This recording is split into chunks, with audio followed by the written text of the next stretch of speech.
You want to make your move right at the birthday banquet? Lucas Sterling raised an eyebrow. What better time? Everyone involved will be present, no one can escape, right? Tamara Carter said calmly. Oh, I heard from Daniel Wright that Fifth Highness's backyard has a lot of jasmine flowers. Yes. Lucas Sterling nodded. Why do you ask? No reason. Tamara Carter replied. You'll know when the time comes. Lucas Sterling laughed. Having lived for over 20 years, he had truly never met a woman like this. What did she have? Alone, followed only by a constantly wailing maid, what could she possibly accomplish? Yet, looking at her expression, calm, peaceful, a look of complete composure, as if everything was under her control. He suddenly felt an intense curiosity. All right, he would stand behind the scenes and observe carefully, to see what medicine she was selling in her gourd. 5 days later was 5th Prince John Sterling's birthday. As the legitimate daughter of the Carter estate and elder sister to the 5th Prince's fiancée, Tamara Carter was naturally on the guest list. Sophia Carter, needless to say, awoke before dawn to begin her elaborate makeup routine, agonizing over her attire and cosmetics, keeping her dozen maidservants in a constant flurry of activity until the sun rose high, finally emerging fully adorned. It must be said that Sophia Carter, meticulously made up, was breathtakingly beautiful, her face like a hibiscus flower, every frown and smile captivating, truly deserving of her title as Longwell Kingdom's foremost beauty. In contrast, Tamara Carter appeared remarkably casual. In honor of the prince's birthday, she eschewed her usual white male attire for a pale purple ensemble, draped with a white veil, simple in design, her hair loosely gathered atop her head, the rest cascading over her shoulders, her face devoid of makeup. Standing side by side, the two presented a stark contrast, one adorned with gold, silver, and jewels, meticulously groomed, the other relaxed and natural, her face bare. In matters of dress, some prefer extravagance, others simplicity, each to their own taste, making comparisons futile. Yet, some insist on making such comparisons. Sophia Carter's eyes flicked repeatedly towards Tamara Carter, finally. Unable to contain herself, she remarked with a pout, "Sister, your appearance is rather too casual, isn't it? People will think our Carter estate cannot even afford proper attire for its women. Implying, with your attire, you disgrace our Carter estate." Tamara Carter glanced at her, replying calmly, "Aren't you here? With you present, people will know the Carter estate is overflowing with wealth." "How can you say such a thing?" Sophia Carter retorted, twisting her waist and pouting, "I only meant well. I merely stated a fact." Tamara Carter, having no time for bickering, turned and entered the waiting carriage. The carriage rolled on, arriving at the 5th Prince's residence after about half an hour. The princely residence was decorated with lanterns and flowers, guests gathered for the birthday celebration thronged the rear courtyard hall, their splendid attire and laughter creating a joyous and bustling atmosphere. The arrival of Tamara and Sophia Carter caused a considerable stir. This stir was largely due to Tamara Carter. While Sophia Carter's beauty was renowned, those familiar with the capital's elite were accustomed to it, finding it less dazzling. Conversely, Tamara Carter's simple attire and indifferent demeanor struck them as novel. This young lady, secluded for nearly a year within the Carter estate, confined to the rear courtyard, unknown to most, presumed to be as insignificant as an ant, destined to perish unnoticed, had unexpectedly risen in defiance, abruptly turning the tables, throwing the entire Carter estate into disarray. The world loves a spectacle, and now that the central figure of this drama had arrived, people couldn't help but crowd around, Tamara Carter quickly enveloped by curious gazes, women inquiring after gossip, men murmuring comparisons of the sister's beauty. A young nobleman, with a touch of poetic flair, fanning himself, remarked, "This one is like a red apricot blossom in full bloom amidst spring, while that one resembles a gentle breeze carrying snowflakes, with hazy green mountains, both are indescribably exquisite." Just as he finished, someone scoffed, "Stop your flowery nonsense. What gentle breeze and snowflakes. She looks like a butcher cutting up pigs. You better watch out, that young miss might just get you with a knife. Hearing this, everyone felt a mix of fear and curiosity, drawing closer to Tamara Carter and greeting her. The enthusiastic crowd surged forward, jostling Sophia Carter, the renowned beauty, until the powder on her face fell off, her face turning purple with anger as she resented Tamara Carter for stealing her spotlight. But she didn't know that Tamara Carter didn't care for the spotlight. In her dictionary, being observed and judged was a rather pointless affair. However, this was a banquet, a social gathering, a place where gossip and rumors flew freely, and also a place to achieve dreams or ambitions. If one wanted to live a carefree life, one first had to learn how to cope. The inherent pride in her character didn't hinder her from interacting cordially with others. After all, in her 25 years in the modern world, she hadn't lived in a vacuum. As the daughter of a high-ranking official, she had long understood the art of reading faces and being tactful. She opened her mouth, revealing 8 perfect teeth, her smile both reserved and amiable. Faced with a constant stream of people, various faces, and diverse expressions, from princes and generals to noble ladies, whether contemptuous, indifferent, curious, or scrutinizing, regardless of their inner thoughts, she responded with a gentle smile. She was naturally aloof and didn't usually enjoy smiling, but in this situation, putting on a frosty face would be self-destructive. Socializing with a smile proved effective.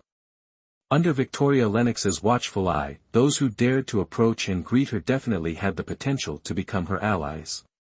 Her memory was excellent. After just one conversation, she could remember people's names and characteristics, establishing a familiarity akin to longtime acquaintances. Seeing her gracefully navigate among the dignitaries, conversing with ease, Victoria Lennox and Sophia Carter were astonished. Edward Carter, who had arrived earlier, unconsciously widened his eyes. Could this beautiful, elegant woman, who attracted the admiring gazes of so many young men, truly be his timid and fragile daughter? Lucas Sterling, leaning against the cotton tree, was also slightly taken aback by this scene. Just how many more surprises could this woman possibly have in store for him? He had assumed she would maintain her usual aloof demeanor, but unexpectedly, she smiled.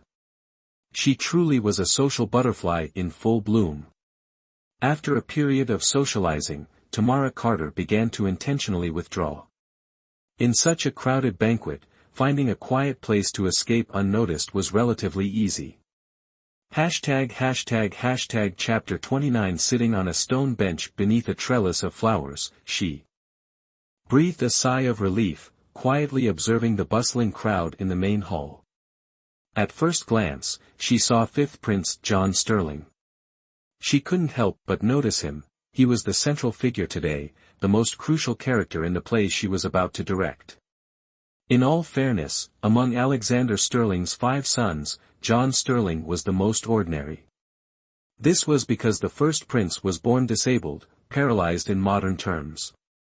As the emperor's firstborn son, his condition greatly disappointed Alexander Sterling, frankly disgracing the royal family. Therefore, he was confined, spared from further embarrassing his father in public. Thus, in such instances, the first prince's absence was expected and accepted. It seemed as if the first prince was born to be forgotten. Even if he weren't disabled, he wouldn't have escaped the fate of being deposed or harmed. The second prince, Crown Prince Liam Sterling, was quite average, neither missing limbs nor exhibiting any physical deformities. However, he possessed a rather simple expression, often mistaken for someone with a cognitive impairment. Of course, this was the private opinion of the populace. The court officials defined him as honest and straightforward, a wise man playing the fool. Tamara Carter hadn't detected any great wisdom in him, but he certainly wasn't lacking in schemes to harm others. At this moment, he was weaving through the crowd, flaunting his eloquence, speaking incessantly and at length, every word for the country and its people, as if afraid others wouldn't recognize him as the heir apparent. The third prince, Lucas Sterling, needed no introduction. Surrounded by admirers, he was a notorious playboy, known to have been toyed with by countless women. Yet, he wasn't ashamed, on the contrary, he seemed to consider it an honor. He was currently leaning against a cotton tree, posing with one foot slightly raised, eyes lowered, casting flirtatious glances, his chest half exposed, the epitome of a frivolous dandy. Strangely enough, this type of man had admirers. He was surrounded by a group of female guests, both young and old, giggling at his every word. The fourth prince, Lorenzo Sky, typically didn't appear at such banquets, yet Tamara Carter couldn't help but picture his face. It was peculiar how the same face, with different expressions and demeanor, could appear as two different people. Tamara Carter's thoughts lingered for a few seconds on the dense bushes that night and the serene, lotus-like face before shifting back to the main character of today, fifth Prince John Sterling. John Sterling wore a crimson robe, easily distinguishable even amidst the crowd. With sharp eyebrows and bright eyes, he exuded a dignified and imposing aura, yet remained calm and humble. All these words seemed tailor-made for him. John Sterling possessed an air of righteousness, appearing more regal than the crown prince. Tamara Carter had a favorable impression of him, perhaps influenced by the residual memories of the original owner. After all, when the original owner was falsely accused, he was the only one who spoke up for her. Such a kind and gentle man was wasted on someone like Sophia Carter. She paused briefly, then searched for the youngest prince of the Longwell kingdom, sixth Prince James Sterling. Though considered the youngest, James Sterling was nearly 20 years old. He appeared older than his age and bore the closest resemblance to Alexander Sterling. He could be considered handsome, but his skin was somewhat pale, his eyebrows sparse and light, and his dark eyes lacked vitality. To say his eyes were soulless wasn't entirely accurate. Most of the time, the sixth prince's dark eyes seemed focused on something distant, giving them a strangely somber cast. That somberness was chilling, like lying on pale moss in a frigid valley, the damp coldness seeping into one's very core. She disliked the feeling, so she quickly looked away, patiently awaiting the birthday banquet's commencement. At midday, the banquet finally began. Half an hour later, the guests were flushed and merry, their spirits high. The distinct fragrance of jasmine permeated the air, inducing a pleasant, intoxicating euphoria. But regardless of others' inebriation, Tamara Carter remained sober, her gaze cold and fixed on two individuals at the banquet. Sophia Carter, her face flushed like a peach blossom and clearly exhausted, was escorted by Victoria Lennox to the resting chambers behind the rear courtyard. A short while later, Crown Prince Liam Sterling rose and unsteadily made his way towards the same rear courtyard. Tamara Carter exhaled softly, lowering her eyes and waiting patiently. Soon, a nimble figure darted out from the rear courtyard, Mabel Price. Unable to contain her excitement, she whispered in Tamara's ear, "Sister, the fish has taken the bait. Should we cast the net now?" "Not yet," Tamara Carter replied calmly. "Wait until they've developed a taste for it, then. Catch them in the act. It'll be a much more entertaining spectacle." She adjusted her attire and, with an impassive expression, returned to the banquet. Lucas Sterling, seated beside her and constantly observing her every move, grew restless. Why hasn't she made her move yet, he wondered. His impatience was futile. He had intended to assist her, but for some reason, he feared ruining her plan. "I'm useless," he berated himself. It's just a woman. Why am I letting her control me like this? Amidst his anxiety, Andy Wright, the fifth prince's guard, rushed over and exclaimed, "Your Highness, it's an emergency. The chief minister of the capital just reported that an escaped murderer has infiltrated the manor's rear courtyard." John Sterling's face paled. Several intoxicated guests, all high-ranking court officials, were resting in the rear courtyard. If anything happened to them, he would be held responsible. He immediately led his men to the rear courtyard, meticulously searching each room, wary of alarming the fugitive and provoking a reckless act. They reached a room with a closed door and drawn curtains. A sense of foreboding gripped them. Exchanging glances, they simultaneously kicked the door in.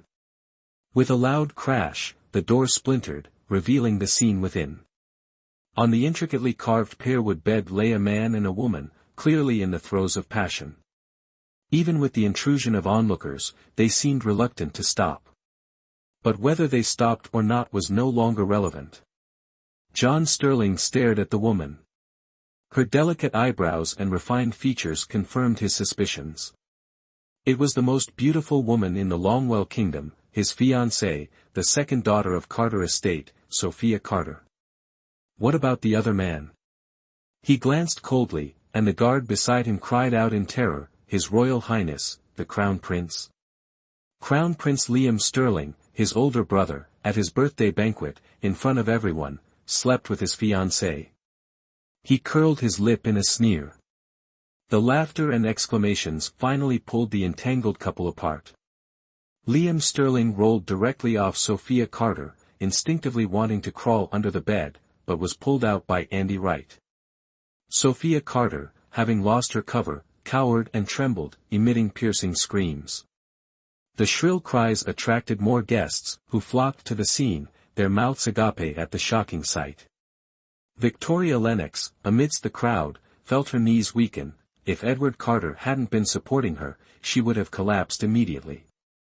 Chapter 30. But now was not the time to collapse. Her daughter was lying there, exposed to countless cold stares. She struggled, took off her coat, and staggered towards her daughter, trying to cover her. But John Sterling coldly blocked her way. She swallowed, pleading, Your Highness, there must be a misunderstanding.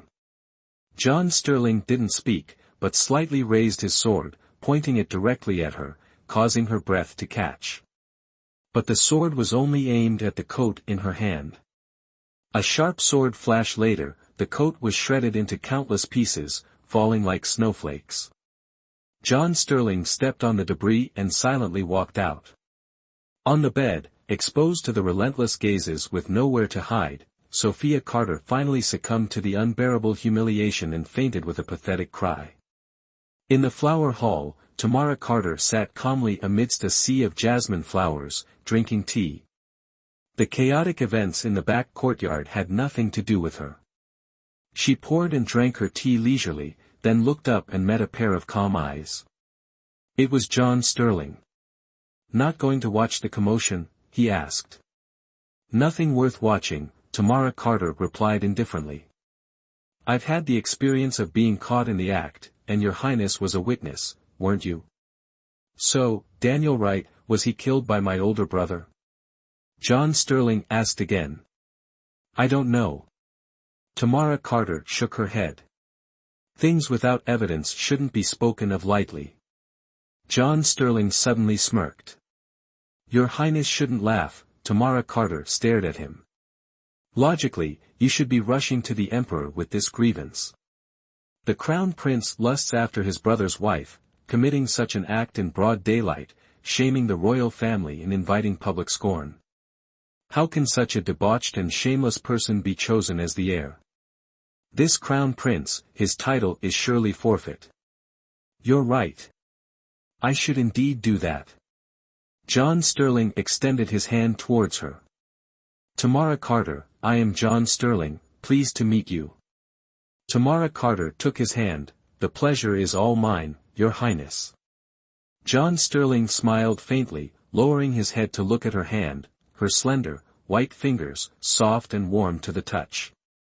It was hard to imagine such a hand capable of battling demons, performing autopsies and judgments, and even invisibly shifting the destinies of herself and others. Your hand is beautiful, he whispered. I like it very much. Tamara Carter frowned slightly, her eyes calm and serene, undisturbed by his words. John Sterling sighed and stood up, striding away. Tamara Carter lowered her eyes and poured herself another cup of tea. Just as she was about to lift it, a chaotic fragrance swept past her, snatching the cup away. She frowned. If you want to drink, can't you pour it yourself? I prefer the mark of your lips on the cup. Lucas Sterling, leaning against the wisteria arbor like a boiled shrimp, dramatically brought his lips to the spot where Tamara Carter had just drunk from the cup. Tamara Carter immediately felt her stomach churn.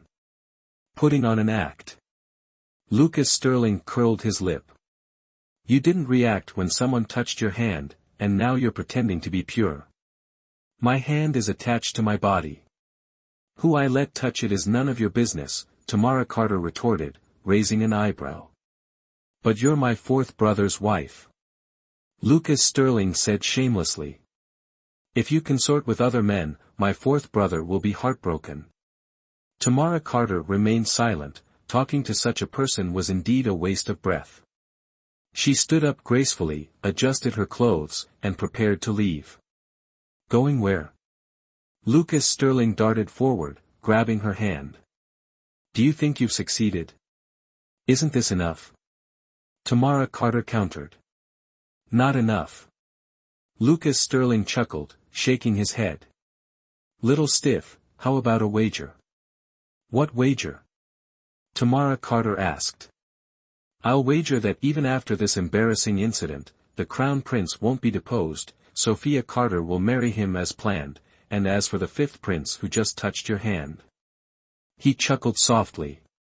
The Emperor will simply arrange another good marriage for him, or reward him with something he desires to keep him quiet. This matter will likely end with a whimper. I don't believe it. Tamara Carter shook her head firmly. Unless your emperor has gone mad. How could he establish such a son as heir? He's already mad. Lucas Sterling laughed wickedly. Just wait and see. Tamara Carter stared at him, dumbfounded. Lucas Sterling laughed heartily, ignoring anyone else. Brother Lucas, what's so amusing? A clear, high-pitched female voice came through. Tamara Carter looked up and saw a lively woman in purple approaching. She wore a dark purple robe similar to Lucas Sterling's, her long hair flowing, strikingly beautiful. This kind of dark purple wasn't something just anyone could wear, it required good skin and temperament to carry off such a demanding color. Although Lucas Sterling was frivolous and unrestrained, the purple suited him. And this woman before her was clearly another who wore the noble and beautiful purple well. Her face was fair and translucent, with a high nose and cherry lips. Her large, bright eyes shone with a wild light as she stared unabashedly at Tamara Carter, assessing her from head to toe. Then, she spoke, "You're that Tamara Carter." The tone was extremely impolite, coupled with a haughty and arrogant expression, clearly that of a spoiled noblewoman. Tamara Carter blinked, replying indifferently, "Yes." "What are you saying to Brother Lucas?" the woman in purple continued to ask. "This, it seems you should ask your brother Lucas." Tamara Carter retorted, neither softly nor harshly. "I don't want to ask him, I want you to tell me." The woman in purple was clearly hostile. Tamara Carter frowned, glancing at Lucas Sterling. He had his arms crossed, a smile on his face, clearly enjoying the unfolding confrontation. And the woman opposite her truly resembled a tigress. Tamara Carter didn't want to cause trouble. She had enough problems already, just the worthless people in Carter Estate kept her extremely busy, and she didn't want to add another enemy. Especially not this kind of pointless romantic rival. She opened her mouth, her tone inquisitive, "Miss, are you and the third prince newly acquainted?" The woman in purple widened her eyes, replying loudly, "Of course not." "Do you understand him?" Tamara Carter asked again. "Of course I do." The woman in purple's voice rose another octave. "Then, you should know how he usually acts around women." A mocking smile played on Tamara Carter's lips. "He was just using a very boring and old-fashioned method to strike up a conversation with me. I found it very tedious, what do you think?" "You." The woman in purple raised an eyebrow, clenching her fists, and exclaimed angrily, "How dare you call my brother Lucas boring? Not only boring, but also shameless." Tamara Carter pretended not to see her clenched fists, nodding seriously. "Miss, with your beauty that surpasses the moon and your noble elegance, you should stay away from this kind of man." Having said that, she turned and left decisively, leaving the stunned woman in purple standing there. She wanted to get angry, but the woman had just praised her beauty and elegance, and if she got angry now, it seemed she would no longer be elegant. Hashtag Chapter 31 Strange Woman. She muttered, then put the woman out of her mind, wholeheartedly tugging at Lucas Sterling's sleeve, shaking it and calling, "Brother Lucas, will you take Yenner out to play?" Lucas Sterling curled his lip, "No good, no good. Be a good girl, Yenner. Brother Lucas is busy, go find someone else to play with." "Why aren't you free?" Sophie Taylor pouted, looking at him resentfully. "Aren't you free right now?" "Who said I'm free? I'm admiring a beauty, don't disturb me." Lucas Sterling crossed his arms, staring at Tamara Carter's retreating figure with a grin, smacking his lips with relish. "Beautiful. Such personality. I haven't seen such fresh goods in a long time. You." Sophie Taylor stamped her foot and stormed off. Lucas Sterling laughed heartily. "Trying to avoid work, are you? I won't let you get away with it. Just wait and see, my Yen sister isn't someone to be trifled with." In the gentle midday sun, in the quiet courtyard of Yen Cloud Pavilion, Tamara Carter lay on a swing chair, her eyes half closed, occasionally swaying gently. At this moment, the door creaked open. She slightly opened her eyes and saw a vibrant figure, carrying boundless resentment and indignation, swiftly swirling towards her. Very quickly, it arrived before her, a pair of tear-filled eyes angrily staring at her. "Second concubine, what is the matter?" Tamara Carter asked calmly. Victoria Lennox gritted her teeth, almost wanting to claw out those icy eyes. Unfortunately, she simply didn't possess that ability. "Did you do this today?" Her voice was hoarse and fierce. Is second concubine referring to Sophia's affair with the Crown Prince? Tamara Carter deliberately reiterated, satisfied to see Victoria Lennox's face turn liver-colored. Then, she chuckled, "Second concubine is quite the joker. Second sister is a person, not an object. How could I possibly have the power to strip her bare and deliver her to the Crown Prince? She was drugged with an aphrodisiac." Victoria Lennox suddenly bent down, her face magnifying before her. "It must have been you. It must have been you. No one else could have done it. Then may I ask, second concubine, how did I drug second sister?" Tamara Carter smiled and asked, "Since early this morning, I haven't even been near her, have I? If you suspect anyone, you should first suspect those around her." Victoria Lennox was speechless. Her mind was a jumble. In fact, she had always been suspicious. Tamara Carter indeed had no way to approach Sophia Carter, and she had always been cautious. But if it was the maidservant who administered the drug, it also seemed impossible. Sophia Carter's food and drink this morning were all prepared by her, and the people in the kitchen were all her confidants. Could it have been at the royal mansion? But Tamara Carter was making her first social appearance, and she didn't even know everyone there. How could anyone be at her command? Moreover, Sophia Carter had also consumed the food and drink at the royal mansion, and she was fine. She thought and thought, but couldn't figure it out. Yet, she stubbornly insisted, "In any case, this matter cannot be unrelated to you." Tamara Carter sneered, "You're right. Perhaps my mother's spirit is at work. Heaven sees what people do. You and your mother have done so many wicked things. Perhaps my mother has filed a complaint before the King of Hell, and it has fallen upon third sister. This is called retribution. Yes, that's right, retribution. Retribution." Victoria Lennox suddenly burst into laughter, her expression crazed. She cackled, "Tamara Carter, do you know what I least believe in?" Tamara Carter curled her lip. "The thing I least believe in is retribution." Victoria Lennox gnashed her teeth. "In this world, there is no retribution. If a person is useless in life, they are even more useless after death, rotting away. My father fought on the battlefield, his long sword stained with the blood of enemies, yet he never saw any vengeful spirits come to claim his life. He now holds immense power and enjoys the utmost glory, while those vengeful spirits, who knows where they are drifting. You're right. Tamara Carter slowly straightened up, her icy eyes almost glued to Victoria Lennox. She spoke in a low but firm voice, "Vengeful spirits cannot claim lives, but I can." "You?" Victoria Lennox scoffed, "You truly overestimate yourself. You think after this, Sophia will never rise again. I'm here to tell you, your petty tricks are like a grasshopper kicking against a cart, eternally unable to hinder my sterling family's progress. Eternally unable. If you don't believe me, just wait and see." "Well then, let's wait and see." Tamara Carter closed her eyes slightly, reclining lazily once more. "Second aunt, please make yourself comfortable." Victoria Lennox glared at Tamara Carter unwillingly, then flicked her sleeves and left. Tamara Carter watched her retreating figure, her expression unreadable.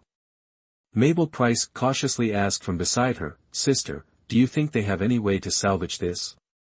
Tamara Carter shook her head, "I don't know." She was a modern person, living in a time with a complete legal system. Although injustices occasionally occurred, overall, society still had justice. But this was the Longwell dynasty, the mindset of a feudal emperor, something she truly couldn't grasp.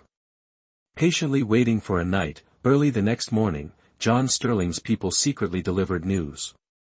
As Lucas Sterling predicted, although John Sterling went to file a complaint, tears streaming down his face, he didn't receive justice. Crown Prince Liam Sterling was scolded, punished by kneeling for a night, but remained the Crown Prince. Carter Estate's second daughter, Sophia Carter, due to this incident, turned misfortune into a blessing, being appointed as Crown Princess, with the wedding date to be chosen. Such a huge scandal was painted by the decree-delivering eunuch as a touching, legendary story that moved heaven and earth. The Crown Prince, harmed by villains, was afflicted by a bewildering poison, his mind in chaos, and to survive, he had to find a woman as an antidote. Sophia Carter, enduring humiliation, for the sake of the nation and the Crown Prince's health, willingly became the antidote, bearing great shame. How pitiful, how regrettable, how commendable. As for fifth Prince John Sterling, understanding the bigger picture, concerned with the overall situation, deeply affectionate and righteous towards the Crown Prince, to save his brother's life, willingly offered his own woman. His noble integrity, extraordinary demeanor, truly praiseworthy, admirable. He was specially rewarded with gold, silver, jewels, vast tracts of land, and a date was chosen to gather the capital's noblewomen for him to select another beauty. Kneeling in the main hall with Sterling's mother, listening to the imperial decree, Tamara Carter watched the eunuch's opening and closing mouth, his shrill voice, and felt the whole world become absurd. This matter was truly bizarre. How could this be? Watching the Sterling mother and daughter joyfully accepting the decree, Tamara Carter slowly closed her eyes, her heart heavy. It seemed she had truly oversimplified everything.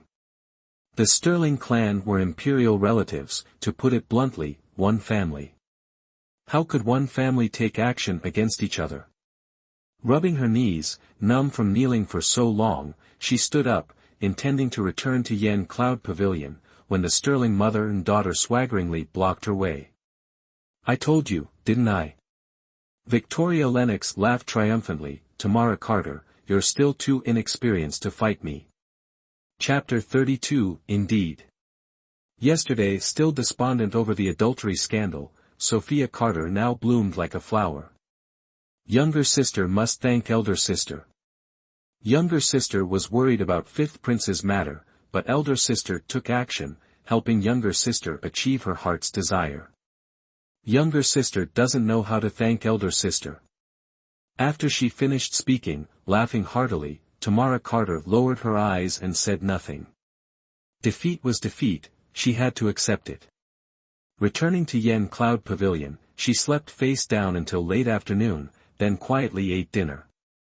As night fell, she left Mabel Price to watch the house and, changing into night clothes, slipped out. An hour later, she appeared at the gate of White Cloud Pavilion on White Cloud Mountain. Taking a deep breath, she rang the doorbell, 3 long rings, 2 short, neither heavy nor light, neither hurried nor slow. This was the arrangement between her and Lucas Sterling. She didn't want to come here, but she had to admit her own weakness and lack of information, while her enemies were powerful. Alex Malkin opened the door, smiling brightly upon seeing her. "So it's Miss Carter. It's been a while. Are you well?" "I am well," Tamara Carter replied. "Has His Highness Donovan's condition improved?" "Much better." Alex Malkin replied cheerfully. "My master always speaks of you, saying you are the true divine healer." Tamara Carter smiled. "It's good that he's well. Is the Third Highness here?" "Are you looking for the Third Highness?" Alex Malkin seemed stunned. "He's not here today." "Not here? Is there any way to contact him?" Tamara Carter asked. "Contact him?" Alex Malkin looked even more perplexed. "If Miss Carter wishes to find His Highness the Prince of Siang, you should go to the Siang Palace. Don't you know, Miss Carter, that the Third Highness and my master are at odds and rarely interact? The last time they were both here was half a year ago." "Is that so?" Tamara Carter unconsciously stopped. It seemed she had been deceived by that boastful braggart. "If he's not here, then I won't disturb you further." Tamara Carter, her heart burning with anxiety, turned to leave, but heard a voice call from behind, "Are you going to leave without coming in, Miss Carter?" Tamara Carter turned her head. In the dim light among the flowers, Lorenzo Sky, dressed in white, was slowly approaching. She bowed her head. "Your Highness, Prince Yun. Now that you're here, why leave in such a hurry?" Lorenzo Sky stood before her, his voice and demeanor gentle. "Are you well?" "I am well," Tamara Carter replied reluctantly. "You don't seem well to me." Lorenzo Sky looked at her with a gentle gaze. "You seem to have lost weight and look unwell. The people in the Carter estate, are they difficult to deal with?" His words, light as a breeze, brought a sting to Tamara Carter's eyes. These days at the Carter estate, every moment was torment. With no one to rely on, no one trustworthy, and those around her shrouded in suspicion, she was like a bristling hedgehog, expending all her energy. These days were truly difficult to describe. Her throat tightened. She remained silent, offering only a forced smile. Lorenzo Sky, seemingly understanding, turned to Alex Malkin and instructed, "Go down the mountain and summon my third brother. Tell him I have something to discuss with him." Alex Malkin nodded and left. Lorenzo Sky naturally reached out and placed his hand on Tamara Carter's shoulder, speaking softly, "Wait here a moment. I believe he will arrive soon." "Thank you, Your Highness, Prince Yun." Tamara Carter rubbed her eyes, swallowing the bitter lump in her throat. "You healed my illness, this small matter is nothing." Lorenzo Sky smirked slightly. "But His Highness Donovan saved my life." Tamara Carter sniffled. Lorenzo Sky laughed heartily, "So, we share a life and death connection. Enough of this, you seem cold. The night dew is chilly, come inside and warm up." He led her into the room, where the dim golden candlelight cast a warm glow. Lorenzo Sky brewed tea. With a warm cup in hand, the subtle fragrance of the tea mingled with Lorenzo Sky's light, refreshing scent, bringing a sense of peace and tranquility to Tamara Carter's heart. She wasn't a talkative person, and nestled in the room, she found herself at a loss for words, simply gazing at Lorenzo Sky. Lorenzo Sky, under her gaze, chuckled, "Is there something on my face?" "Ah. No." Tamara Carter shook her head, slightly embarrassed. "Having spent so much time with your third brother, being with you now evokes a strange feeling." "What feeling?" Lorenzo Sky inquired.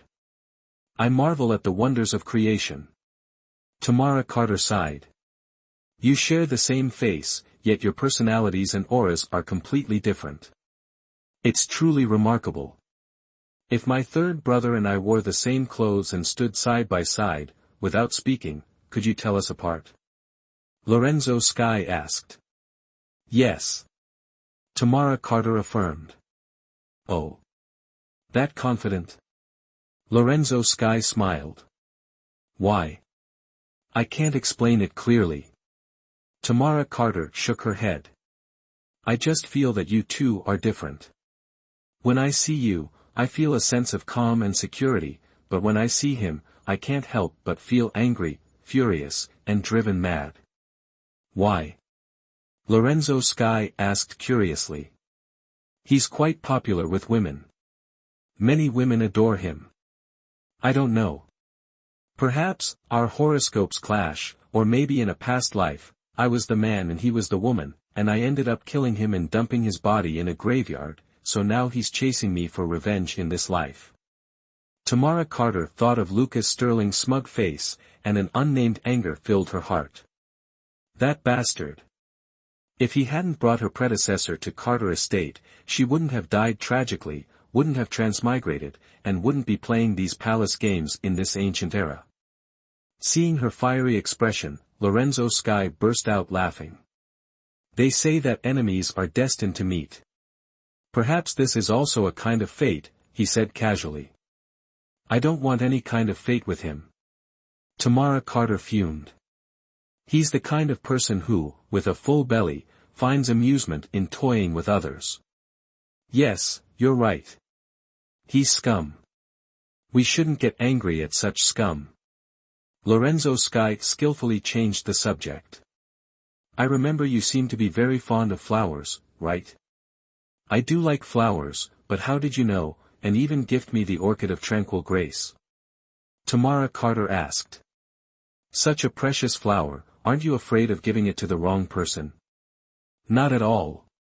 Lorenzo Sky gently shook his head, his eyes softening. Do you remember the first night you came to White Cloud Pavilion? You wandered alone in my flower garden for a long time. Since arriving at White Cloud Pavilion, you've always been aloof, only smiling when amidst the flowers. If it weren't for your love of them, why would you smile so brightly? Tamara Carter smiled and nodded. Indeed, I've always enjoyed tending to flowers, but since arriving at Carter Estate, I've been constantly occupied with tedious matters, leaving no leisure time. Seeing so many exotic flowers and plants here is truly delightful. Lorenzo Sky looked at her and asked, if you like them. Would you accept this entire garden as a gift? Chapter 33. Tamara Carter waved her hands repeatedly. How could I? I already feel uneasy about accepting the orchid you gifted me. Besides, I truly don't have the time to care for them. It's no problem, I'll have the servants tend to them for you. Lorenzo Sky seemed determined, and softly called, Belinda. A young servant in white linen clothes responded respectfully, Your Highness, what are your orders? Make preparations. Later, accompany Miss Carter back to her residence and construct a garden like mine at her Yen Cloud Pavilion. Oh. Belinda appeared surprised. This. Enough, go and make the arrangements. Lorenzo Sky, his face calm, waved his hand, dismissing him. Belinda, wanting to speak but hesitating, looked seriously at Tamara Carter, then respectfully replied, I'll attend to it immediately. Tamara Carter felt very apologetic and repeatedly declined. Lorenzo Sky said calmly, You're in a difficult situation, and I can't offer much assistance. Giving you some flowers and plants for solace is hardly a significant gesture. Seeing his sincerity, Tamara Carter accepted. After another cup of tea, she heard Alex Malkin calling from outside, Your Highness, the third prince has arrived. He's waiting at the 10-herb pavilion. Lorenzo Sky responded with a simple then turned to Tamara Carter, You should go. I won't see you out. I've been sitting for a while and feel a bit tired. I'd like to lie down for a bit. Please, make yourself comfortable, Your Highness. Tamara Carter stood up and followed Alex Malkin outside. At the 10-herb pavilion, Lucas Sterling was lounging with his legs crossed, snacking. Seeing Tamara Carter, he mumbled, "Little stiff, so hasty. What brings you here? You know perfectly well." Tamara Carter retorted irritably. "Oh, who has angered you? Such a fiery temper. Are you here to beg for my help?" Lucas Sterling picked at his ear with a look of disdain. "My ears are delicate, they prefer sweet words. If you can't speak pleasantly, I'll be leaving." He swayed as he stood up, pretending to leave.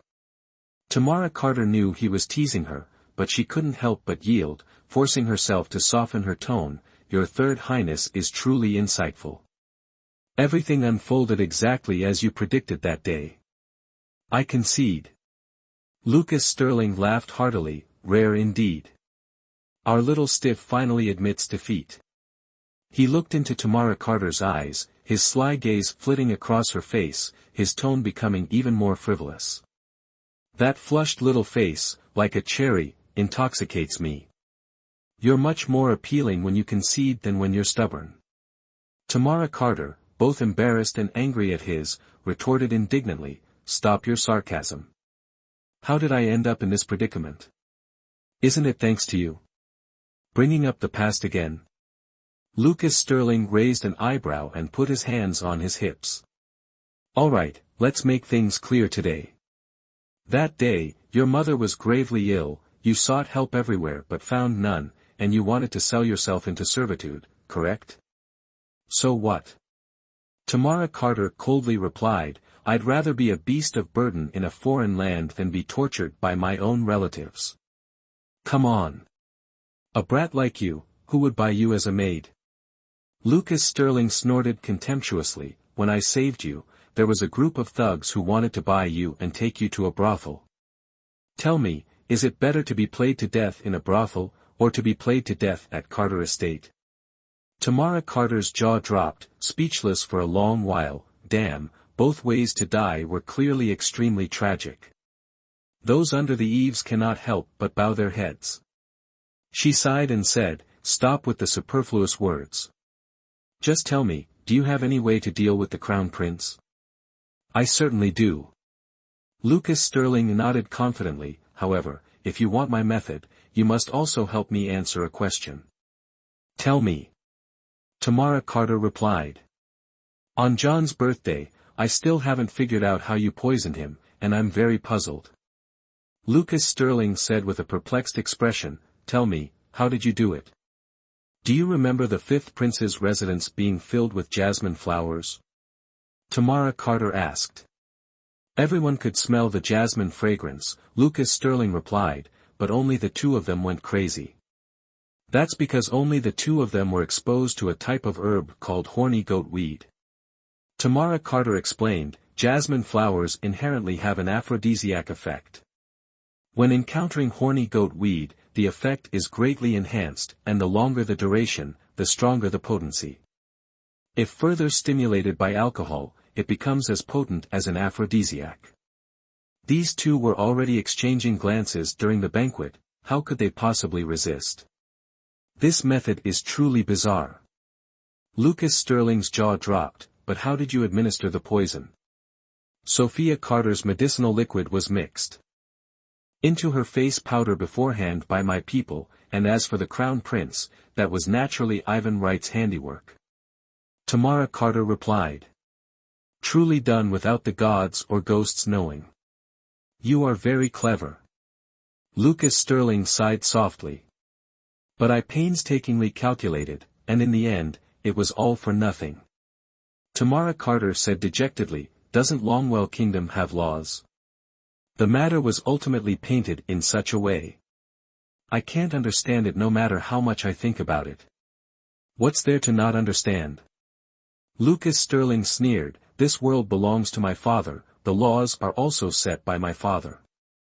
If he says black is black, then white is also black. If he says white is white, then black is also white. What is power? It is precisely this.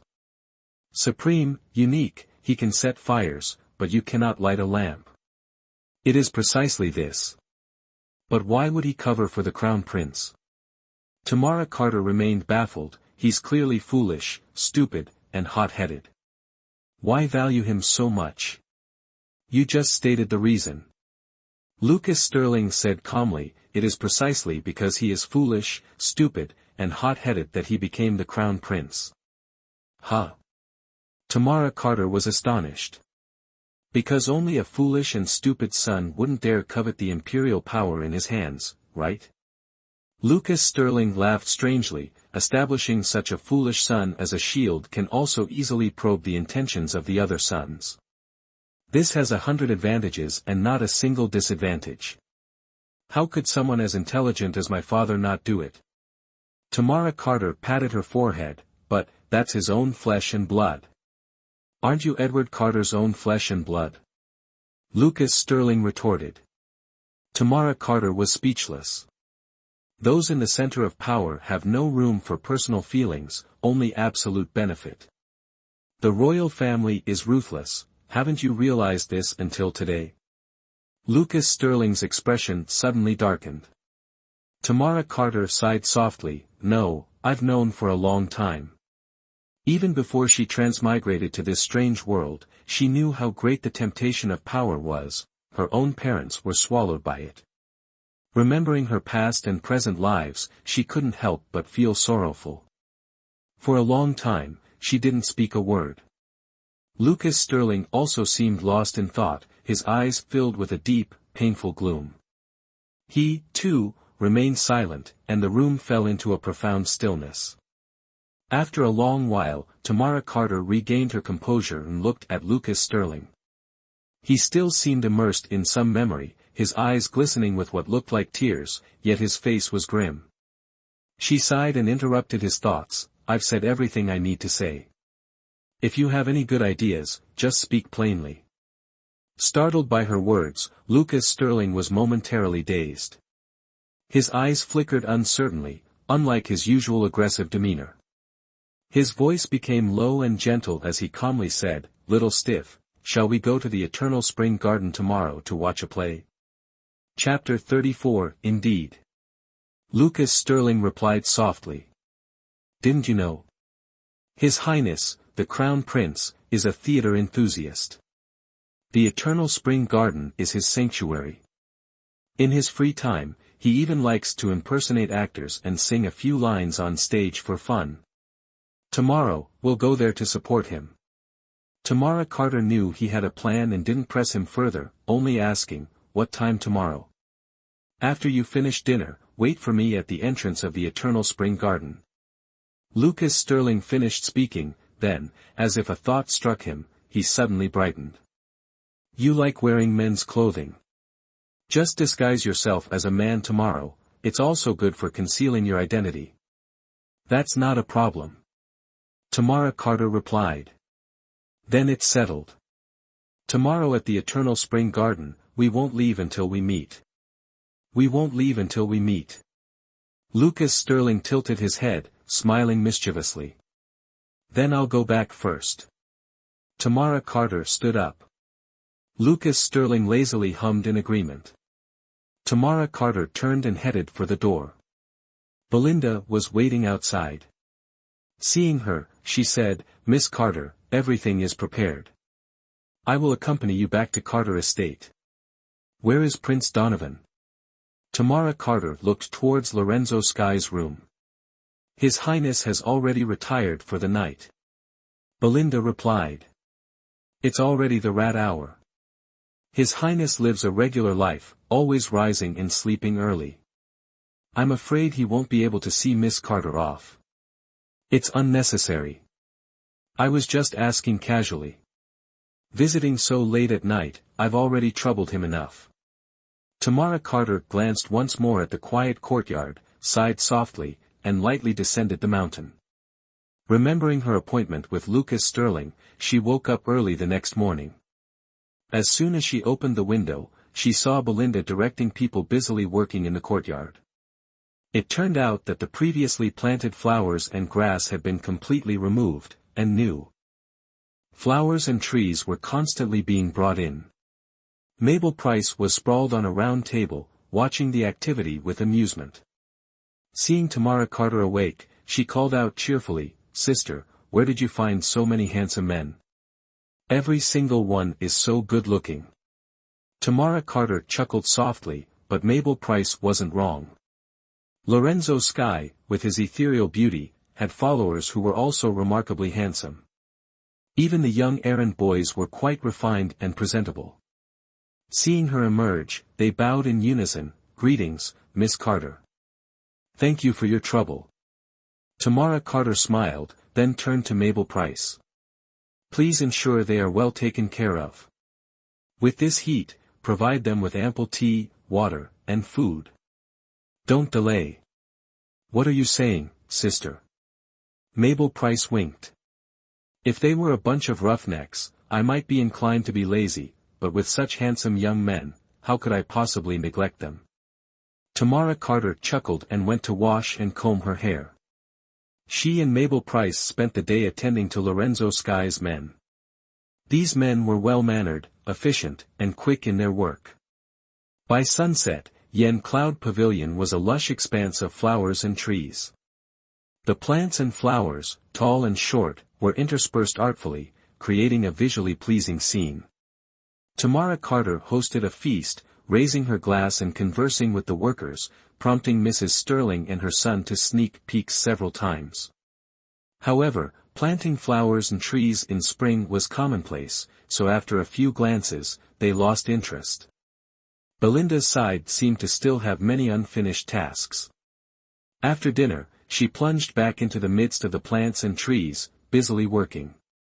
Remembering her appointment with Lucas Sterling, Tamara Carter didn't inquire further and went to her room to pack. She finished her preparations quickly and gracefully exited the main gate of Carter Estate. As soon as she stepped outside, she noticed furtive tails following her. She sneered inwardly. Did these mediocre individuals think they could track her? She quickened her pace, leaving them far behind in no time. After half an hour, Tamara Carter, in elegant white robes, appeared at the entrance of Spring Delight Garden. She arrived a bit early. Spring Delight Garden was still empty. Unhurried, she strolled casually by the entrance, taking the opportunity to observe the surrounding terrain. Engrossed in her observation, she suddenly heard a coquettish female voice beside her ear, "Are you waiting for someone, young master?" Tamara Carter turned her head. In the dim twilight, a tall woman stood facing her. With elegant, flirtatious eyebrows, she looked at Tamara Carter shyly. This wasn't the first time she'd encountered such a situation. The last time she stood in for Mabel Price, she'd met an infatuated woman. Being a woman herself, she found such encounters amusing. She replied calmly, "Is there something I can help you with, miss?" The woman repeatedly cast flirtatious glances at her. "Nothing in particular, but I think the person you're waiting for might be me." Tamara Carter was surprised.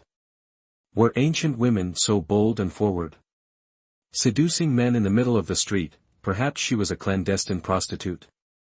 She shook her head, firmly replying, "The person I'm waiting for is not you."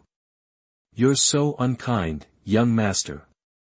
The woman pouted, her eyes reddening slightly. "Such a fine young man like you, and I feel a stirring in my heart just looking at you. Can't I even get close?" "You." Tamara Carter nearly jumped. What kind of world was this, where women could openly flirt with men? She was about to get angry when she saw the woman grin. As she laughed, a flaw was revealed. The unrestrained, seductive laughter was deep and resonant, a sound very familiar. Tamara Carter gasped, exclaiming, "Lucas Sterling." "Hush! Quiet!" Lucas Sterling hastily covered her mouth, still chuckling. "So. How's my disguise? Am I alluring enough?" Tamara Carter was surprised, then horrified, then. She burst into uproarious laughter. He disguised himself as a woman. And such a captivating one at that. What's even more astonishing is that his disguise was so convincing that she didn't recognize him standing right in front of her. Watching Lucas Sterling swaying his hips, Tamara Carter laughed until tears streamed down her face. She clutched her stomach, squatting down, laughter still erupting from her chest, until she coughed and choked. "My lord, I'm impressed. I bow down to you. No need, there's really no need for such formalities." Lucas Sterling squatted down, tilting his head to look at her face. "Little stiffy, I'm telling you, you should smile more. Look how beautiful you are when you smile, like a flower. You're always frowning, it's not auspicious, you know. Even if I'm filled with bitterness and hatred inside, I must remain calm on the outside. That's called poise. Poise, understand?" Tamara Carter laughed until her insides ached, finally catching her breath. Lucas Sterling, as if intentionally trying to make her die of laughter, swayed his hips and clung to her arm. "This servant has amused you so much, won't you reward me with something?" Tamara Carter was speechless, muttering, "Are you sure about this? With your large build, aren't you afraid of attracting more attention? I have my own tricks up my sleeve. Don't worry." Lucas Sterling pulled her hand, turning into an alley. "It's still early, that guy isn't here yet. Accompany me to the night market." He kept pulling her along, and Tamara Carter couldn't resist, so she let him do as he pleased. The capital night market was indeed bustling.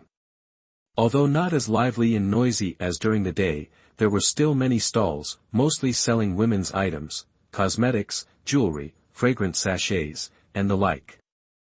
Everywhere she looked, it glittered and sparkled, even more dazzling and beautiful under the bright red lanterns. Tamara Carter, however, wasn't very interested. She never liked these things. Even in modern times, she lived a simple life, without makeup or cosmetics, almost isolated from these feminine items. ####Chapter 35. Seeing her indifferent expression, Lucas Sterling was surprised. He leaned in to look at her closely, then suddenly said, "Are you really a man?" Tamara Carter retorted sarcastically, "Are you really a woman?" "Of course not." Lucas Sterling grinned. "You can verify my true identity. Do you dare to let me verify yours?" "Ridiculous." Tamara Carter spat. Lucas Sterling shrugged indifferently. As they walked and talked, they passed by a pharmacy and suddenly saw someone collapse inside. Actually, it wasn't a collapse, but rather the person being thrown out by the pharmacy's assistant, who was still cursing, "I told you, your money is gone, yet you keep coming here and pestering us. If you dare to come again, I'll break your legs." The person thrown out was a ragged old man, accompanied by a girl about 10 years old.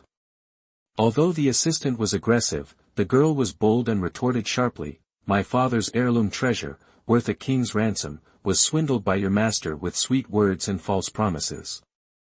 Now that he has it, he refuses to acknowledge us. Tell your master he must cure this illness, whether he wants to or not, otherwise, he'll never have a moment's peace." "Oh, you impudent little girl, such a big mouth for such a small person." The waiter swung his fist. "I'll teach you some respect."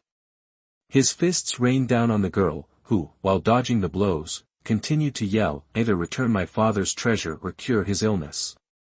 Otherwise, I, Jiu Ling, will make sure your business suffers, even if it costs me my life." Lucas Sterling chuckled. "Hey, little stiff, doesn't this girl remind you of yourself? Stubborn as a mule." Tamara Carter glared at him and stepped in front of the waiter. "Leave her alone," she said coldly. "Who's this pretty boy?" The waiter slurred. "Shouldn't you be warming some rich man's bed instead of meddling here?" Tamara Carter's hand flew up in a series of slaps. Slap. Slap. Slap. The stunned waiter, realizing he'd crossed the wrong person, wet himself and fled back into the pharmacy, slamming the door shut. "Thank you for saving me." The girl kowtowed. "May I know your honorable name so I can repay your kindness in the future?" "Your name is Jiu Ling?" Tamara Carter asked. "Yes, benefactor. My mother, a former opera singer, named me Jiu Ling." Jiu Ling looked up. Tamara Carter was taken aback. In the darkness, she hadn't noticed the girl's unusual appearance. A bloody red birthmark covered half of Jiu Ling's face, a startling sight under the lamplight. Yet, the other half was breathtakingly beautiful, with captivating phoenix eyes and rosy cheeks. Seeing Tamara Carter staring, Jiu Ling lowered her head and asked hoarsely, "Are you frightened, benefactor?" Tamara Carter answered honestly, "Not frightened, just a little surprised." "Jiu Ling, take your father home. You're outnumbered, you can't fight them." She turned to Lucas Sterling. "You have plenty of silver. Give some to her." "Any objections?" Lucas Sterling pouted. "Your problem, your responsibility. Why should I pay?" "Miser." Tamara Carter reached into his pocket, pulled out a silver ingot, and handed it to Jiu Ling. Lucas Sterling wailed, "Hey! Why are you robbing me instead of paying yourself? I was in a hurry and forgot my money." Seeing his pained expression, Tamara Carter kicked him playfully. "Haven't you earned enough from me? If you argue again, I won't visit you anymore." Lucas Sterling's eyes lit up as he nuzzled against her, his hands wandering. "Don't say that, my lord. I was wrong, all right. Let me rub your chest, don't be angry." Tamara Carter's skin crawled under his touch. As they were dragged along to a secluded spot, she gritted her teeth and said, "Lucas Sterling, enough. Not enough. My lord, I want more." Lucas Sterling writhed like a rope. Tamara Carter pinched him hard on the chest, eliciting a strange cry, and only then did he stop. After their boisterous antics, they heard the drums and gongs from the Spring Song Pavilion starting up, so they hurried back. By now, more than half the patrons had arrived at the Spring Song Pavilion. The two sat down in a corner on the second floor, and soon enough, they saw Liam Sterling swagger in, surrounded by a throng of servants and guards. As soon as he appeared, the theater owner, like an eager puppy, wagged his tail and bobbed his head at him. "Your Highness, you've arrived. Oh my, these past few days without you, our Spring Song Pavilion has been utterly spiritless. Everyone has missed you. What play is being performed today?" Liam Sterling inquired with interest. "A newly staged palace drama, a truly excellent one," the owner flattered. "We were just worried about who would play the Emperor, and how fortunate that you've arrived. Your Highness, you are the future Emperor, this role, no one but you could play it. Ah, and playing opposite the Emperor, as the noble consort, is Hanny Evans, your favorite." "Really?" Liam Sterling, his enthusiasm piqued, hurried backstage. Lucas Sterling couldn't help but whistle. Today's play is going to be a good one. Tamara Carter, unaware of his scheme, simply observed quietly. Soon, the stage became lively, with a troupe of martial artists singing operatically, tumbling, and fighting. The audience below cheered and applauded continuously, but Tamara Carter found herself growing sleepy. She simply couldn't understand it. This play tells the story of Emperor Ethan Young's ascension to the throne. Lucas Sterling helpfully explained from beside her. Emperor Ethan Young was originally a great general. The emperor at the time was a tyrannical and incompetent ruler, and the people suffered. Emperor Ethan Young emerged, launched a rebellion, seized the throne, and ultimately achieved imperial power. The theater dares to perform such a play? Tamara Carter asked curiously. Emperor Ethan Young is the figure our father admires most. Lucas Sterling revealed the underlying meaning. Didn't you know? Before our father achieved imperial power, he also held the position of Grand General. That explains it. Tamara Carter nodded. Praising his great achievements, he would naturally allow it. Therefore, the scene of seizing the throne is practically an indispensable part of every theater's repertoire. Lucas Sterling chuckled. Look at the opposite balcony, the man sitting in the VIP box, see him? Tamara Carter followed his gaze, and with just a glance, her body trembled slightly. Astonished, she said, the Emperor is here too? Today's performance is specifically for him. If he didn't come, what would be the fun? Lucas Sterling shook his head. But I still don't understand. If the Emperor enjoys this play, and the Crown Prince performs it, it can only please the Emperor. How can we possibly use this to our advantage? She was bewildered. Hashtag Chapter 36 Watching a play is a matter of patience. Just stay calm and keep watching, Lucas Sterling said, taking a handful of sunflower seeds and cracking them contentedly. After a prelude, Liam Sterling, playing the Emperor, finally made his grand entrance. Though somewhat foolish in demeanor, his acting was impeccable, capturing the right expressions and movements.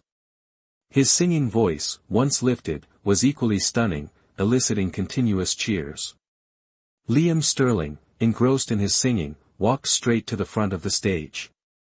The bright lights shone upon him, making his bright yellow imperial robe sparkle even more. The embroidered dragons on the hem of his robe seemed to come alive, swaying with his movements, creating a captivating spectacle. The audience below applauded wildly, their praises growing louder with each wave. In this moment of heightened excitement, Tamara Carter suddenly realized that Alexander Sterling, who had been sitting opposite her, had vanished. As she searched around, another commotion erupted on stage. Liam Sterling, mid-performance, was forcefully pulled down by someone. The incident happened so abruptly, and the person who pulled him acted so swiftly, that he didn't even have time to cry out before disappearing from the stage. The audience below was shocked, the scene descending into chaos. Lucas Sterling, with a hidden smirk, tugged at the corner of Tamara Carter's garment and whispered in her ear, "It's done. This time, our Crown Prince is definitely dead." "Why?" Tamara Carter asked hurriedly, her curiosity about to explode.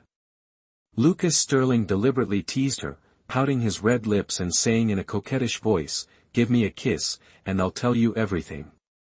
Under the dim lights, this androgynous figure before her flirted with a charming posture, even more captivating than a true woman. Tamara Carter noticed that several older gentlemen nearby seemed to be gulping. What is a demon? This person in front of her was probably the perfect example of a demon. Demons are always both male and female, male when male, female when female. Demons are genderless, and demons are often so beautiful that they are inhuman. As the androgynous individual's enchanting lips drew closer, Tamara Carter truly wanted to jump off a building. But her waist was suddenly tightened, embraced by the demon's long arm. He leaned close to her ear, gently exhaling, and smiled slyly like a fox. "Don't resist," he reverted to his normal voice, whispering in her ear. "No man would refuse a beauty offering herself willingly. If you don't want to be seen through, then obediently let me kiss you." Tamara Carter's eyes suddenly widened. The next second, those enchanting red lips locked onto hers, soft, carrying a bittersweet yet fragrant breath. Tamara Carter closed her eyes, her teeth clenched tight. Inhale, hold, inhale. She was about to suffocate, and he was still tracing her lips with his tongue.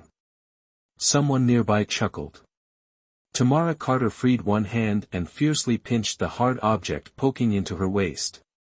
Lucas Sterling gasped. Tamara Carter lowered her voice and said coldly, "Withdraw your tongue, or I'll cripple your whip." "You're so naughty, young master." Lucas Sterling squirmed, finally releasing her. Tamara Carter refused to let go, gripping the leather whip and forcefully pulling him along, the two clinging together like conjoined twins. In the shadowy alley, Tamara Carter began her interrogation. "Speak, what happened?" she demanded fiercely, her demeanor such that any passerby ignorant of the situation would surely mistake them for a couple engaged in a passionate outdoor tryst. "Ouch, little ghoul, be gentler, will you?" Lucas Sterling, having lost everything in a moment of carelessness and now with his weakness in her grasp, pleaded, I'll talk, I'll tell you everything. The Crown Prince's dragon robe is the real deal." Really?" Tamara Carter was stunned. "Absolutely. Lucas Sterling declared triumphantly, "He's wearing my father's dragon robe, woven by skilled artisans over a year, using precious gold threads. The dragons embroidered on it are a masterpiece, and most importantly, it's impervious to swords and spears. There's only one in the world, utterly unique." "Then how did it end up on him?" Tamara Carter asked, astonished. "What do you think?" Lucas Sterling raised an eyebrow. "It's this genius's handiwork, of course." "Then, how could the Crown Prince not know?" Tamara Carter inquired further. "In the dim light, the theatrical robes in the opera house look very similar. How could he tell the difference?" "But isn't the lighting in the brothel also dim? How did your father recognize it at a glance? Isn't that obvious? You wouldn't recognize a precious item you wear every day. Besides, not everyone can create those dragons embroidered on the hem." "I see." Tamara Carter exclaimed, suddenly understanding, then questioned, "So what if he's wearing his robe? Your father is so magnanimous, maybe he'll just cry a bit and let it go." Tamara Carter breathed a sigh of relief. "So, my wish will finally be fulfilled." Seeing the person she hated about to descend into hell, her heart filled with both glee and excitement. Clenching her fists, she suddenly heard a pathetic cry beside her. Her face flushed as Lucas Sterling slid down the wall, wailing, "I'm dying. I'm being crushed to death by you." Tamara Carter snorted in annoyance, "Who told you to meddle?" Lucas Sterling grimaced, replying, "You're a medical practitioner, you should know, this is a normal male reaction. To encounter a beauty and not act, wouldn't that be a waste of a life?" "What nonsense!" Tamara Carter, both angry and amused, turned away, fearing he might utter more improprieties, and said gruffly, "I'm leaving." "Ouch, my lady, help me up," Lucas Sterling groaned, clutching his stomach, "My stomach is killing me." Tamara Carter initially thought he was feigning, but upon closer inspection, she saw his pale face and cold sweat, clearly indicating intense pain. She hurriedly stepped forward to check his pulse. The pulse was surging, incredibly strange, unlike anything she had encountered before, and her expression changed drastically. "Could it be you also have the same hidden illness as His Highness Donovan?" she hastily inquired. Lucas Sterling weakly replied, "What do you think? Born of the same mother, raised in the same place, if he's afflicted by this strange poison, how could I possibly escape it? Go to the pleasure house and find Agua to help me." Tamara Carter ran headlong, but the pleasure house was now dark, silent as the grave, clearly indicating the gravity of the recent events. Everyone had been dispersed. She had no choice but to run back to Lucas Sterling, who lay sprawled on the ground like a pile of mud, unable to get up, his breathing increasingly labored. Although she had always disliked him, he had just helped her vent her anger, and she couldn't bear to leave him to die. Gritting her teeth, she sat down, pulled Lucas Sterling's arms over her shoulders, and tried to carry him. Chapter 37. But she had underestimated Lucas Sterling's weight, as well as overestimated the endurance of her own body. With a thud, they both tumbled to the ground. "Damn it!" Tamara Carter cursed, looking back at Lucas Sterling, who seemed to be only exhaling, no longer inhaling. Panicked, she looked around. The surroundings were desolate and silent, not even a ghost in sight, let alone reinforcements. She could only rely on her own frail body. Taking a deep breath, tightening her stomach, and gritting her teeth, she used all her strength to hoist him onto her back. Her legs trembled, but she shuffled forward step by step. Lucas Sterling's hidden illness had relapsed, leaving him utterly drained, almost lifeless, yet his consciousness remained. He only felt his body swaying violently, his chest constricted with a sharp pain. It was Tamara Carter's spine. If he hadn't been lying on it, he wouldn't have known how thin she truly was. Her back was narrow, and through the thin spring coat, he could almost feel each vertebra, fragile and delicate. He feared he would break her spine instantly, and his heart suddenly tightened, burning with pain. For the first time, he realized the cruelty of his past actions towards her. The world had been too unfair to her, and he had wanted to push her to the brink. But sometimes, the fate of some people is predetermined from birth, inescapable, unavoidable. Tamara Carter's strength had reached its limit, but she gritted her teeth and persevered until she saw the horse tied in front of the inn. Her suspended heart finally eased. Pulling, tugging, and straining, she finally managed to help Lucas Sterling onto the horse. Seeing his ashen face, as if on the verge of fainting, she couldn't help but feel another wave of anxiety. She patted his face, softly calling, "Hey, wake up, don't sleep, you might die in your sleep." Lucas Sterling groaned twice and opened his eyes. Tamara Carter asked, "Where is your residence?" She couldn't take him back to Carter Estate, it would be troublesome if they were discovered. Lucas Sterling weakly gestured in a direction. Tamara Carter spurred the horse into a gallop, racing all the way until they finally reached the Siang Prince's mansion. The servants in the mansion were startled to see their master, who had left walking upright, return lying flat. They rushed to assist, carrying Lucas Sterling into his bedchamber. Someone who looked like a steward fetched a blue porcelain bottle and expertly administered medicine to him, while others prepared and brought in an ice bath. Despite their panicked expressions, their movements were precise and practiced, clearly indicating prior experience with this situation. Lucas Sterling, thrown onto the cold, icy surface, miraculously revived quickly. Tamara Carter found it strange. Though knowledgeable in medicine, she had never witnessed such a cold treatment method. Lucas Sterling's ailment, as swift in its departure as its arrival, vanished within the time it takes to burn an incense stick. He stood before her, robed and grinning. "Hey, don't try anything funny with me, alright?" Tamara Carter looked at him suspiciously. "I swear to heaven and earth. Absolutely not." Lucas Sterling shook his head seriously. "Just now, thank you very much. Otherwise, the consequences would have been dire." "Death?" Tamara Carter asked. Lucas Sterling replied, "Impotence. So, I've saved your entire life's happiness." Tamara Carter pouted, brushed off her clothes, and said, "Since you're all right, I'm leaving." "It's late, don't go back now." Lucas Sterling stopped her. "It's pouring rain outside." Tamara Carter opened the window to look. Indeed, it was raining heavily. She hesitated for a moment, then stubbornly said, "It's all right, it's not cold. At worst, I'll just get wet."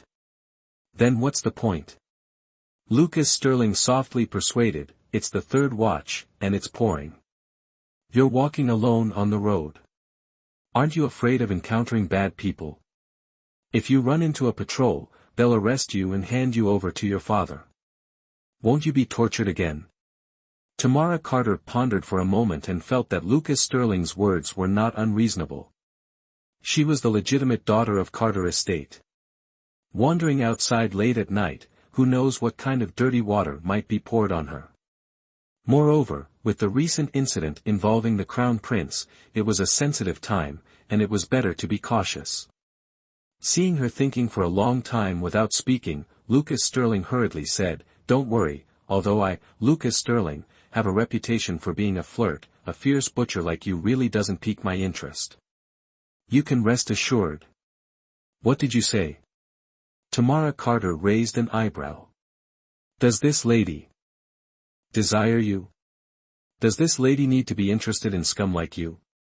All right. All right. I'm scum, I'm a bad guy, I'm talkative, okay?" Lucas Sterling raised his hands in surrender. "It's late, can we not argue anymore? Let's wash up and sleep." "Who's washing up and sleeping with you?"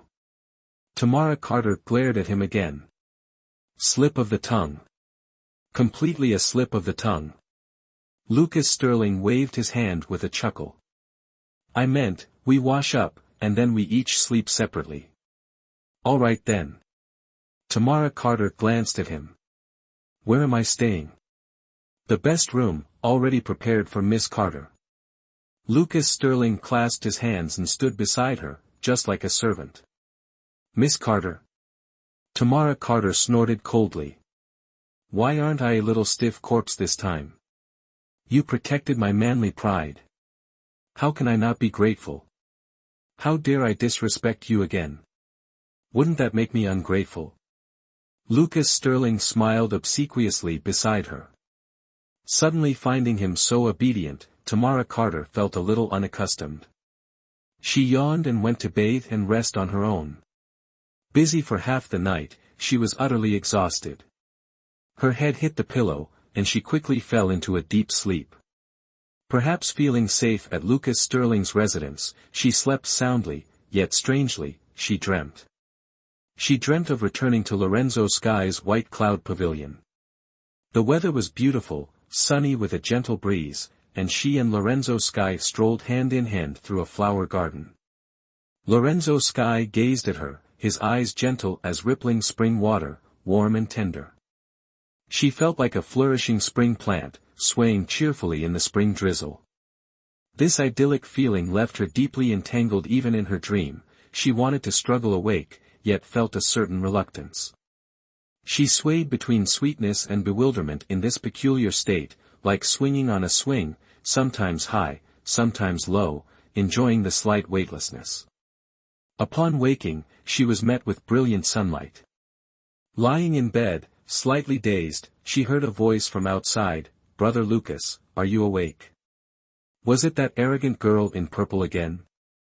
But hadn't she slept in the guest room? Why was this girl looking for Lucas Sterling here? While she was still in a daze, Sophie Taylor outside grew impatient and called out, "Why aren't you answering me?" "I don't care, I'm coming in." As she spoke, she pushed open the door and, upon seeing Tamara Carter's disheveled clothes, her eyes nearly bulged out of their sockets. Chapter 38, Why are you sleeping in Brother Lucas's bed? Sophie Taylor shrieked, grabbing a pillow and lunging at Tamara Carter. Unfortunately, with her strength, she couldn't even touch the corner of Tamara Carter's clothes. Frustrated and with nowhere to vent her anger, she plopped down on the floor, wailing loudly, You loose woman. You, seductress. You slept with my brother Lucas, boo-hoo, you slept with my brother Lucas." Tamara Carter's face was covered in black lines, cold sweat dripping down. Even if he bathed 100 times in flower petal water, wrapped himself in lilies, and lay on her bed, she wouldn't even glance at him. "Hey, you've got it all wrong." Tamara Carter patiently explained, "He wasn't here last night. He told me this was the guest room, so I stayed." Still making excuses. Sophie Taylor pouted, tears flowing even more freely. "You, an unmarried woman, stayed at the prince's residence overnight and slept in Brother Lucas's room. How dare you say nothing happened between the two of you? Your face is truly thicker than the city walls. It's not what you think." Tamara Carter's head pounded. "Last night, your brother Lucas suddenly had a relapse of his old illness and fainted by the roadside. I saw him and kindly brought him home. After taking care of him, it was already late, and it rained heavily last night. I had no choice but to stay." Before she could finish, Sophie Taylor wailed even louder, "Keep lying. Who said it rained heavily last night? It didn't rain at my house." Tamara Carter was surprised, but, really? Deceitful. Sophie Taylor abruptly sat up, her tear-reddened eyes glaring at her. "I hate women like you who always pretend to be virtuous. You said it rained last night. Let's go outside and ask around." "I don't believe it. Could it be that only the sky above your prince's residence and my house aren't under the same sky?" Without a word, she dragged Tamara Carter outside, yelling, "Everyone, tell me, did it rain last night or not?" The royal mansion servants averted their eyes, collectively feigning ignorance. Receiving no response, Sophie Taylor's fury intensified. Her spoiled temper flared, and she unleashed chaos upon the mansion with astonishing speed. Pots, jars, flowers, and plants were all casualties, the crashing sounds blending with her screams like a destructive tornado, leaving a trail of astonishing devastation. Tamara Carter was terrified. She had truly never encountered such a girl. Sophia Carter, despite also being a spoiled young lady with a terrible temper, was like Victoria Lennox, the type to feign decorum. Always mindful of her noble status, her every gesture exuded the elegant composure of a refined lady. Even her weeping was carefully controlled, lest any unsightly mucus escape. They wore their disguises like second skin. But this one before her was a creature of glass, her heart and lungs fragile and exposed. She sobbed uncontrollably, tears and snot streaming down her face, clearly in utter agony.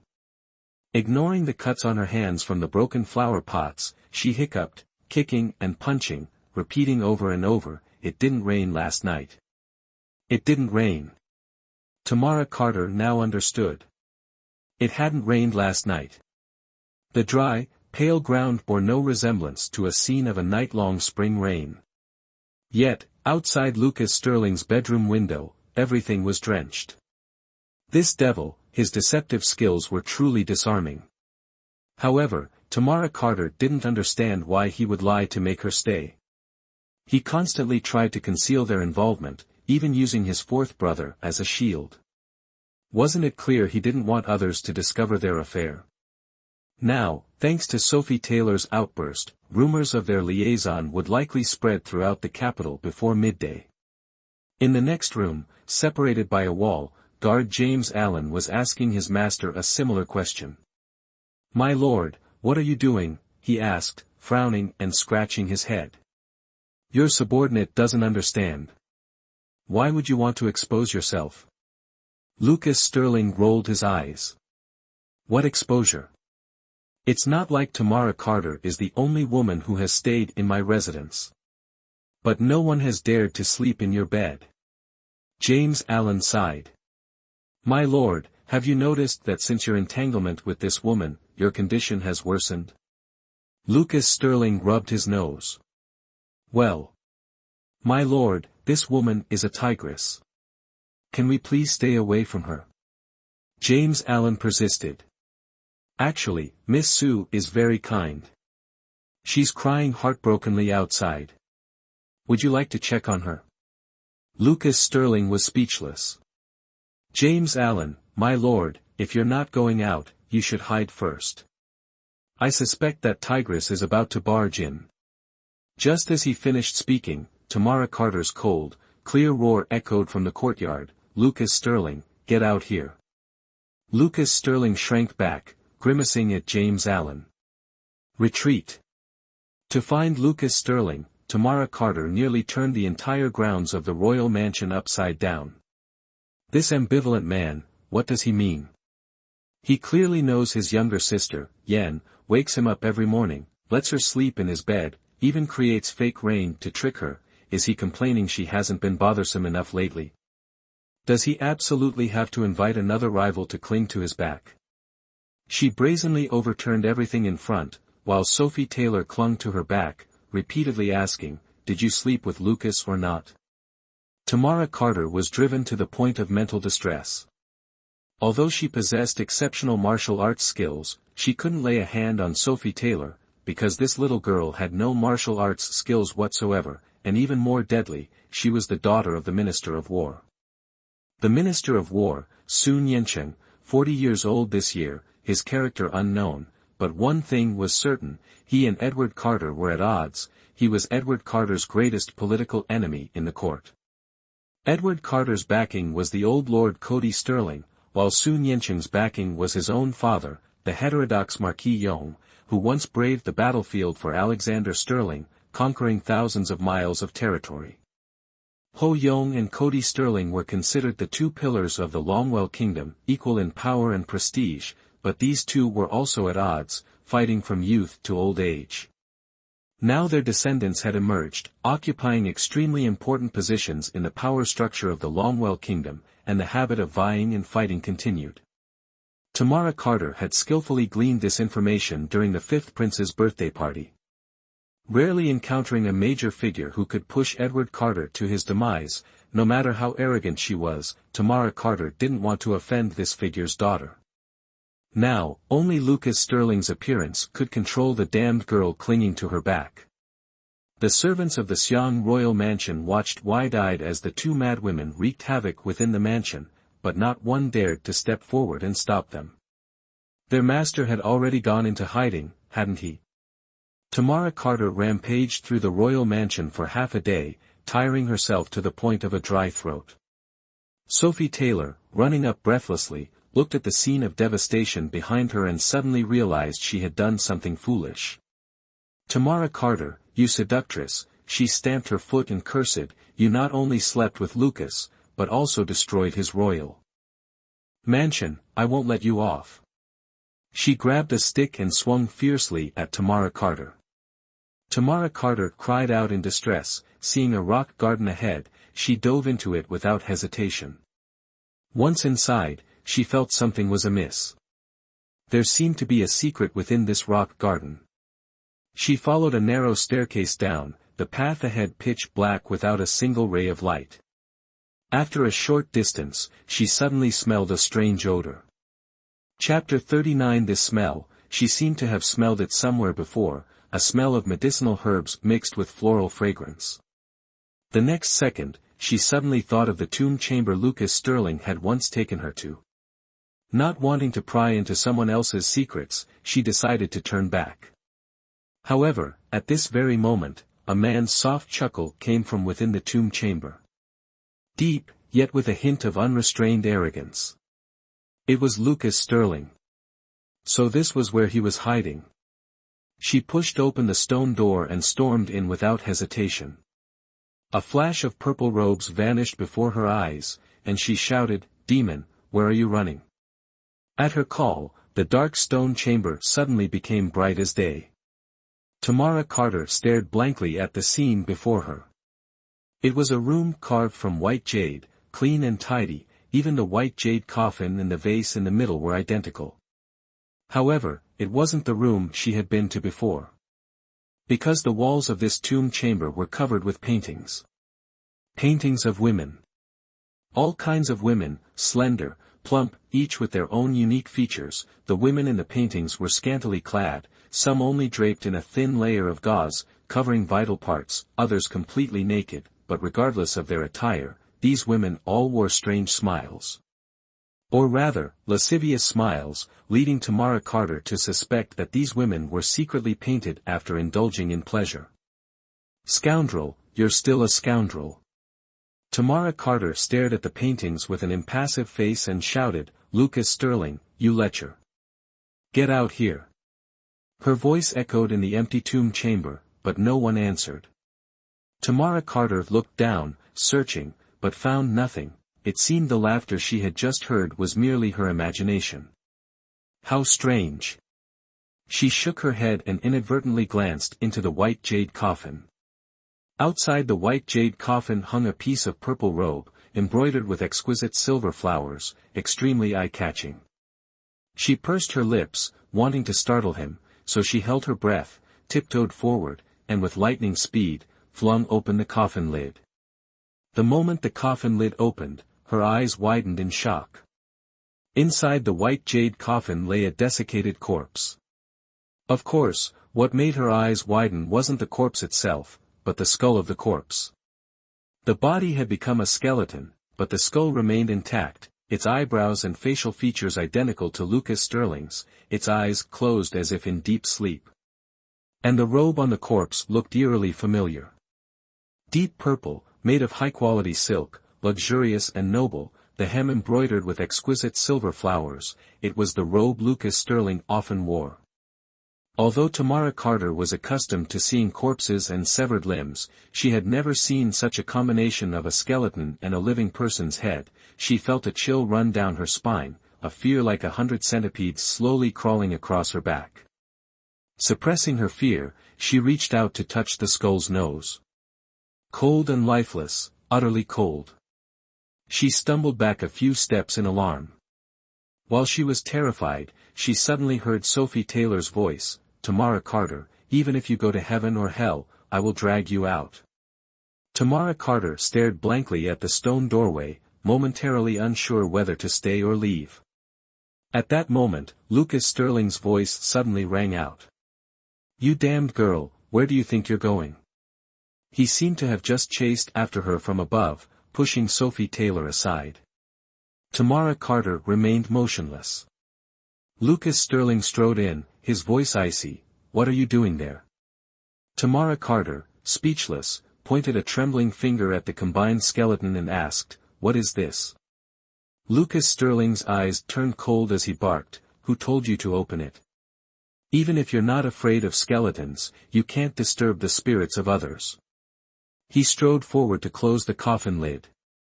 Tamara Carter, about to explain, glanced at the skeleton and her eyes widened again. This time, not only did her eyes widen, but her breath hitched, her entire body stiffening as if she had become a joncher.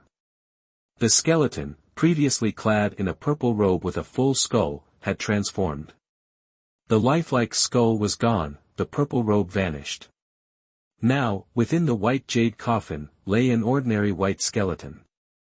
Two dark sockets in the skull stared silently at her, its mouth agape as if mocking her. Tamara Carter was utterly dumbfounded. This bizarre phenomenon defied even the most advanced scientific explanation.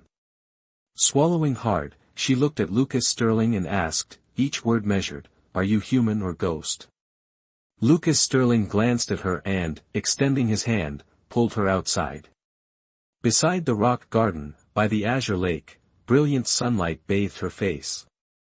A gentle breeze carried the fragrant scent of flowers. Tamara Carter knew she had returned to the world of the living. Yet, the previous scene replayed incessantly before her eyes. "Are you, in the end, human or ghost?" she asked, her gaze fixed coldly on Lucas Sterling. "Is your brain waterlogged?" Lucas Sterling scoffed. "Where did you make the clothes and the real human head disappear to? Are you dreaming? It was you laughing in the tomb, wasn't it? Are you hallucinating? Did your old woman only give birth to the two of you? You deserve a beating." Lucas Sterling, finally losing his patience, stood up and raised a fist menacingly towards Tamara Carter. Sophie Taylor, upon seeing this, grinned mischievously. "Lucas, hit her." "Tamara Carter, are you crazy? Lucas was with me upstairs the whole time. When did he run to the rock garden? I saw you. Not only did you cause chaos in the royal mansion, but you also want to pretend to be a ghost. Too much." Tamara Carter's mind was in turmoil, her entire consciousness fixated on a single question. Do ghosts truly exist in this world? Is Lucas Sterling a ghost? Previously an atheist, a forensic scientist believing in ghosts would make her job impossible. Yet, if ghosts don't exist, how did she inexplicably arrive in this world? Returning to Carter Estate, she remained entangled in this serious dilemma. Carter Estate was in an uproar. The Crown Prince's theft of the dragon robe and conspiracy to usurp the throne, such grave accusations weighed heavily on those involved, causing them to weep and wail. Sophia Carter, who had performed the ceremony of the Duke of Zhou with the Crown Prince and constantly paraded around the Crown Prince's residence as if she were the Crown Princess, was inevitably implicated. The Crown Prince was imprisoned in the dungeon, and naturally, the Crown Princess had to follow. Early morning, the Imperial Guard arrived at Carter Estate for the arrest, leaving no room for negotiation. Edward Carter and Victoria Lennox had to spend a substantial sum to buy a brief moment for farewell.